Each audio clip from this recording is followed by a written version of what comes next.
Hey guys, Assalamualaikum. It's me Nina and welcome back to Nina Story. Hari ni ada dua kisah menarik yang Nina nak cerita dengan korang. Kisah ni sebenarnya lebih kepada sejarah lah, tapi sebenarnya ada kaitan juga dengan kriminal. Kisah yang pertama ni berkaitan dengan seorang pembunuh bersiri yang bunuh mangsa dia seramai 70 orang. Lepas dikena hukuman gantung, kepala dia telah disimpan di dalam balang sampai ke hari ni guys. Kisah yang kedua pula tentang mumia pada zaman Neolitik dulu yang telah dijumpai atas gunung, dan mumia ni adalah mumia yang tertua di dunia. Awal tu orang yang jumpa mumia tadi tu ingat mumia tu baru je meninggal tau, tapi rupa-rupanya tak guys. Dah beribu-ribu tahun dia dekat atas gunung tadi dan punca kematian dia pun disebabkan dibunuh.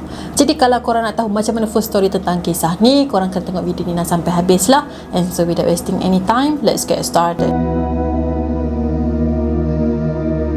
Diogo Alves dilahirkan pada tahun 1810 di kampung di Galiza, Portugal. Kemudian dia telah berpindah ke Lisbon pula semasa dia masih lagi remaja. So dekat Lisbon ni dia bekerja sebagai seorang hamba sebab pada masa tu memang susah nak cari kerja. Nak-nak pula dia ni datang dari kampung, dari keluarga yang susah, so dia memang tak banyak demand lah bab-bab kerja. So untuk teruskan kehidupan, kerja sebagai seorang hamba adalah satu-satunya peluang yang dia ada. Majikan Diogo ni pula adalah seorang yang kaya raya dan Diogo ni bekerja dekat rumah dia. Makin lama Diogo rasa kerja sebagai seorang hamba ni dah tak best. Dah lah gaji sikit, lepas tu kena arah buat itu ini. Dia rasa kalau dia jadi seorang penjenayah, mesti hidup dia takkan susah macam sekarang. Kemudian pada tahun 1836 dia telah dihantar ataupun dia transfer lah untuk bekerja dekat sebuah tempat yang terletak di Aqueduct of the Free Waters ataupun Aqueducto das Aguas Livres. Jadi kampung ni adalah sebuah kampung yang mana penduduk dia bekerja sebagai petani. Kedudukan kampung ni memang sangatlah strategi sebab ada sungai yang merentasi daripada kampung tu menuju ke bandar Lisbon. Dan dekat kampung ni juga sebenarnya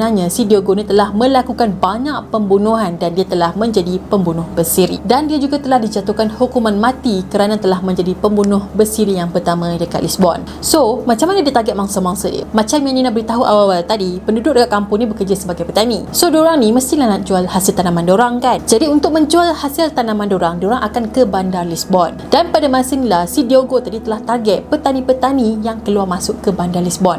Dia akan tunggu diorang ni balik dari menjual, biasanya pada waktu malam lah, dan dia akan serang diorang ni dengan cara dia pergi tekuk mulut, dia tutup mata, lepas tu dia rampas segala-gala duit yang si penjual ni ada. Lepas dia dah dapat duit mangsa-mangsa dia ni, dia akan tolak mangsa dia ni ke tebing sungai yang setinggi 213 kaki. Bila mangsa ni dah jatuh, memang taklah diorang ni nak survive kan, dan diorang ni meninggal semasa diorang jatuh ke bawah. Diogo buat kerja jahat dia ni pada tahun 1836, iaitu masa awal-awal dia pindah ke sana hinggalah pada tahun 1839. Dia repeat je cara dia rompak dan bunuh mangsa-mangsa dia ni sebanyak 70 kali. Maksudnya mangsa dia pun seramai 70 orang. Pada awal tu polis tak syak langsung ini adalah kejadian pembunuhan. Polis cuma fikir mangsa-mangsa ni dia cuma nak bunuh diri je, macam copycat lah, macam dia pun bunuh diri, aku pun nak bunuh diri juga. Tapi macam tak faham jugalah kan, kenapa polis nak fikir seramai 70 orang tu semuanya bunuh diri, betul tak? Dia macam tak logik langsung kot. So polis ni pun buat keputusan untuk tutup pintu jambatan sebab diorang nak stop lah kejadian ni, konon-kononnya. Tapi masalah yang lain pula muncul bila rumah-rumah orang kaya dekat sana kena pecah masuk pula guys. Kali ni Diogo tak gerak sorang-sorang tau, dia dah tubuhkan kumpulan dia pula. Sampailah satu hari tu Diogo dengan geng-geng dia ni kena tangkap dengan polis selepas diorang bunuh 4 orang dalam sebuah rumah seorang doktor. Selepas dia kena tangkap, hakim memang tak cakap banyak lah, diorang terus jatuhkan hukuman mati kepada Diogo pada tahun 1841. Walaupun dia dah mati pada tahun 1814, tapi kan dia punya kepala tu masih disimpan sampai ke hari ni. Diorang letak kepala dia tu pula dalam balang, tahu tak? Untuk kepala Diogo ni kalau tak sensitif, kalau pihak YouTube tak kacau, ni nak akan letak dekat sini. Kalau tak korang Google je, okey? Pada zaman dia kena hukuman dulu ni, para saintis percaya orang yang ada sakit mental ni ada kaitan dengan bentuk tengkorak seseorang. Jadi saintis pada zaman tu nak kajilah kepala dia, macam mana si Diogo ni boleh jahat sampai macam ni sekali. Tapi sebenarnya bentuk kepala dia tu tak ada kaitan pun dengan perangai dia. Dan sebab tu jugalah kenapa kepala dia telah dipotong dari badan dan telah diletakkan dalam balang sampailah ke hari ni. Jadi sekarang ni dikatakan kepala Diogo telah ditempatkan di University Lisbon. Jadi kalau korang tiba-tiba terasa nak pergi tengok kepala dia, korang boleh datanglah dekat University Lisbon ni, okey?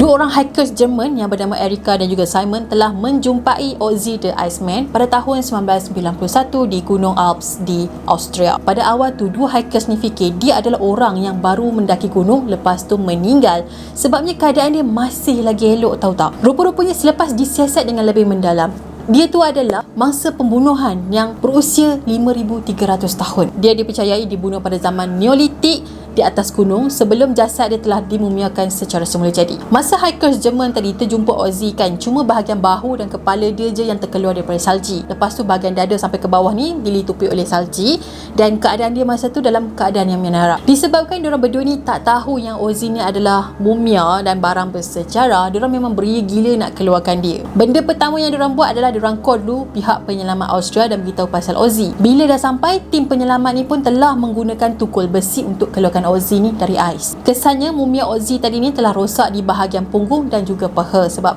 jadi patah. Selepas 4 hari kemudian, ada sekumpulan ahli arkeologi yang datang ke sana untuk cek keadaan Ozzy dan ambil sampel badan dia. Diorang pun bawa lah sampel tu ke lab untuk cek dan diorang memang terkejut sangat sebabnya mumia yang diorang ambil sampel tu dah berusia 5,000 tahun. Kemudian mumia tu pun telah digelar sebagai Ozzy the Iceman seperti yang digelar oleh seorang wartawan. Kiranya si Ozzy ni adalah manusia yang hidup zaman Neolitik pada tahun 3,350 sebelum Masihi dan 3,100 sebelum Masihi, dan dia adalah manusia yang tertua yang berjaya dijumpai dalam keadaan yang masih lagi sempurna. Penemuan Ozzy ni memang tak boleh compare dengan mumia yang dekat Mesir sana. Kalau dekat Mesir sana, jasad-jasad diorang ni dijaga, diawet dan diletakkan dalam keranda, betul tak? Tapi si Ozzy ni berbeza dengan mumia-mumia dekat Mesir sebabnya dia punya badan ni terdedah dengan suhu luar yang sangat-sangat sejuk. Disebabkan kulit dan organ si Ozzy ni masih lagi elok dan sempurna kan, jadi para saintis ni bolehlah kaji tentang kehidupan dia. Contohnya macam berapa umur dia, ketinggian dia, penyakit dan punca kematian. Ozzy dikatakan meninggal semasa dia berusia 40-an dan berat dia 49 kilo sebabnya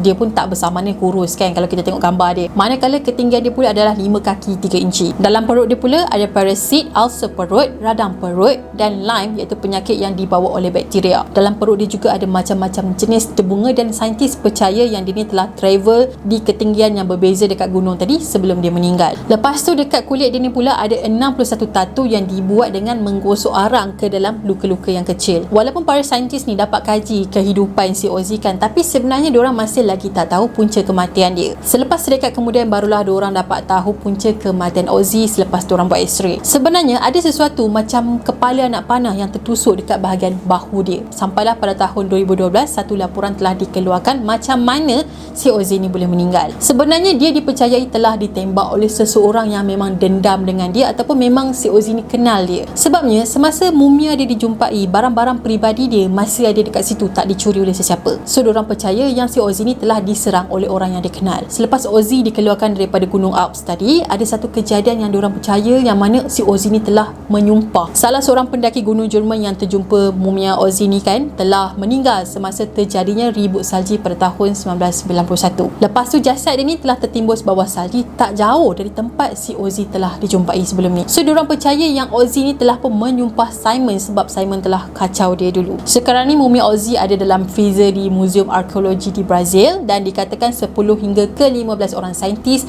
akan datang buat kajian lah dekat mumia dia setiap tahun.